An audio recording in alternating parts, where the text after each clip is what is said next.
வெண்பருத்தி நூலெடுத்து வாய் வெடிச்ச பூவெடுத்து நான் அணிஞ்சிட தொடுத்து வச்ச நடினமான மாலை இது.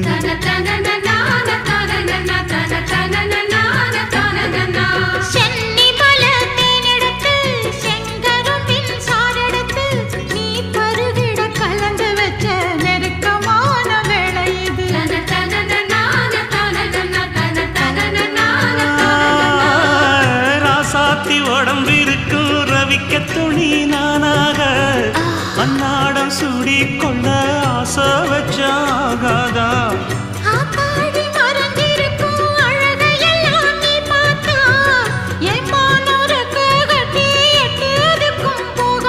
அடிச்சி சக்கரையே எட்டி நீயும் நிக்கிறியே நான் ஏங்கி ஏங்கி பார்க்கிறப்போ ராங்கி பண்ணுறியே.